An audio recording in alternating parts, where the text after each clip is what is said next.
வாங்க நம்ம இன்றைக்கி இந்த பாவக்காய் வறுவல் வந்து எப்படி செய்கிறதுன்றத வீடியோவில் போய் பார்க்கலாம் வாங்க.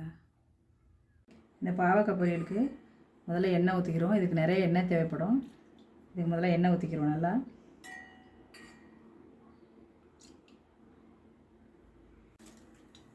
சட்டி சுட்டோன்னா நல்லா ஒரு அரை ஸ்பூனுக்கு கடுகு போட்டுக்கிடுவோம். கடுகு பொரியட்டும். கடுகு பொரிஞ்சோடனே கடுகு பொரிஞ்சிடுச்சு. இப்போ நம்ம ஒரு ஸ்பூன் கடலைப்பருப்பு போட்டுக்கிடுவோம். கடலைப்பருப்பு நல்லா கொஞ்சம் லைட்டாக செவந்தால் போதும். சின்னதாக வெங்காயம் வெட்டி வச்சுருக்கேன். ஒரு சின்ன வெங்காயம் தான் ஒன்று பொடியாக வெட்டி வச்சுருக்கேன். அதை நம்ம இதெல்லாம் சேர்த்துருவோம். பூண்டு பல் ஒரு 6-7 பல் பூண்டு, அதையும் நான் வட்டமாக வெட்டி வச்சுருக்கேன். அதையும் நம்ம அதில் சேர்த்துருவோம். சேர்த்துட்டு ஒரு அரைக்கு கருவேப்பிலை, அதையும் நம்ம அதை கூட சேர்த்துருவோம். சேர்த்துட்டு கொஞ்சம் நேரம் நல்லா வதக்குவோம். வதக்கிட்டு அதுக்கப்புறம் தக்காளி போடுவோம். தக்காளி ஒன்று சின்னதாக வெட்டி வச்சுருக்கேன். இந்த தக்காளியும் நம்ம அது கூட சேர்த்துருவோம். சேர்த்துட்டு இதை கொஞ்சம் லைட்டாக வதக்கிட்டு இது கூடவே பாவக்காய் சேர்த்துருவோம்.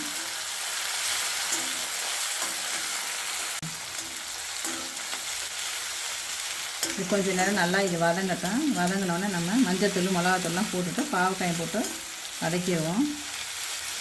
இப்போ இது கூட நம்ம நல்லா நிறைய வெறும் மிளகாத்தூள் இது நல்லா ஒரு ஸ்பூன் போட்டுக்குவோம். ஏன்னா பாவக்காய் கசப்பு, மிளகாத்தூள் நிறையா போட்டால் நல்லாயிருக்கும். அது கூட ஒரு 1/4 ஸ்பூன் மஞ்சத்தூள் போட்டுருவோம். போட்டு லைட்டாக அதை வதக்கி விட்டுருவோம்.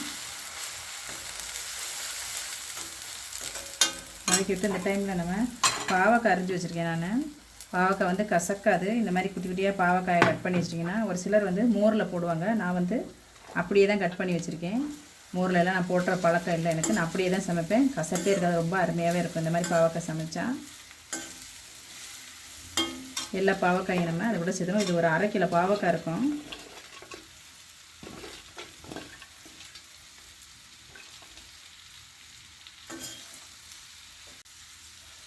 இப்போ நம்ம நல்லா இதை வதக்கிக்கிடுவோம்.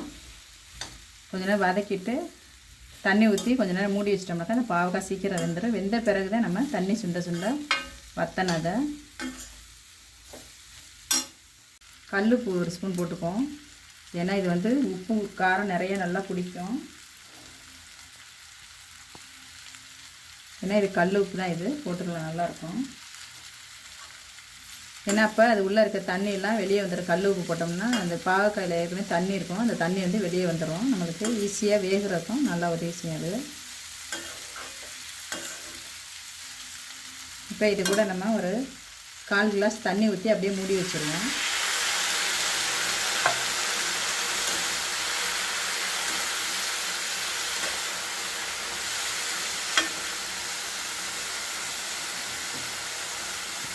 எப்படியோ ஒரு மூடி போட்டு மீடியமாக வச்சுருவோம். அடுப்பை ரொம்ப ஹை ஸ்பீடு வேணாம், மீடியமாக வச்சுக்கிறோம். அப்படியே வேகட்டும். கொஞ்சம் நேரம் பார்த்து பார்ப்போம்.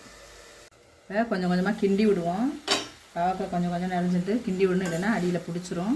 தண்ணி இருக்குது, அந்த தண்ணி எண்ணெயும் சேர்ந்து பாவக்காய் நல்லா வதங்கி கொடுக்கும். கொஞ்சம் நேரம் நல்லா அப்படி கிண்டி விட்டுட்டு மறுபடியும் மூடி விட்டு ஒரு 5 நிமிஷம் பொறுத்து மறுபடியும் திறந்து வைப்போம்.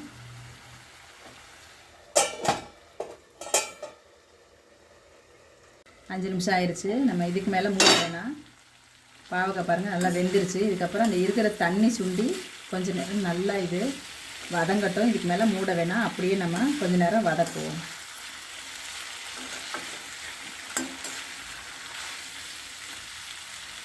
நல்லா நம்ம அடிக்கடி இப்படி கிண்டி விடுவோம். அந்த பாருங்கள் தண்ணி இல்லை, கொஞ்சம் லைட்டாக இருக்குது தண்ணி. அந்த எண்ணெயிலே இது வதங்கி இந்த மசாலாலாம் பாவக்காயிலே பிடிச்சிக்கிறோம். சாப்பிடும்போது ரொம்ப நல்லாயிருக்கும், கசக்கவே கசக்காது.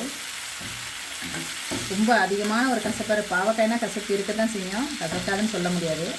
ரொம்ப வாயில் வைக்க முடியாத அளவுக்கு கசப்புலாம் இருக்காது. இந்த மாதிரி எண்ணெயில் வதங்கிடுச்சுன்னா நல்லாயிருக்கும்.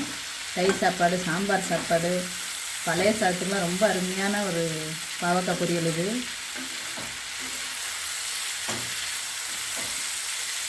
எங்கள் வீட்டில் ஒரு சட்டி ஃபுல்லாக செஞ்சாலும் காலியாகிடும். அந்தளவுக்கு வந்து பாவக்காய் எல்லாருமே, குழந்தைங்கலேருந்து எல்லோரும் சாப்பிடுவாங்க. அந்தளவுக்கு நாங்கள் கசப்பே இல்லாமல் சமையல் பண்ணுவோம் பாவக்காயை. கண்டிப்பாக நீங்கள் இதெல்லாம் செஞ்சு பாருங்கள். ரொம்ப நேரம் இந்த மாதிரி வதக்கி சமைச்சோம்னா இந்த கசப்பு தன்மை இருக்காது. குழஞ்சிடாத மாதிரி பார்த்துக்கோங்க. ஏன்னா ரொம்ப உடஞ்சிருச்சுன்னா நல்லா இருக்காது. உடையாத மாதிரி இந்த மாதிரி அழகாக அப்படி அரிஞ்சு பார்த்துக்கோங்க. நான் மெலிசாக தான் வெட்டியிருக்கேன், ரொம்ப முத்தெல்லாம் வெட்டலை. இது பாருங்கள் மெலிஸ் பீஸாக தான் இருக்குது. அது வந்து அழகாக கிண்டினோம்னா பாவக்காய் வந்து உடையாது, ரொம்ப நல்லாயிருக்கும். இப்போ தண்ணியெல்லாம் மொத்தம் சுண்டிருச்சு. பாவக்காய் வதங்கி தண்ணியெல்லாம் சுண்டிருச்சு. ரொம்ப அருமையாக இருக்குது பார்க்குறக்கவே. கலரும் ரொம்ப மாறலை, ரொம்ப நல்லாயிருக்கு. அவ்வளோதான், போதும் நம்மளுடைய பாவக்காய் வறுவல். இன்னும் கொஞ்சம் நேரம் வேணுன்னா கூட நம்ம வதக்கலாம், நம்ம இஷ்டம் தான். அது கொஞ்சம் ஸ்லோவில் வச்சுட்டு வதக்குங்க. வதக்கினாக்கா பாவக்காய் இன்னும் நல்லா கொஞ்சம் சுண்டி இருக்கும்.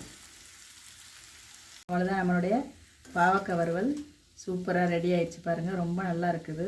சுருங்கி தண்ணியெல்லாம் வறுத்திட்டு எண்ணெயில் நல்லா வெந்துருச்சு. போதும், நம்ம இப்போ அடுப்பை ஆஃப் பண்ணிடலாம். அவ்வளோதான் பாவக்காய் வறுவல்.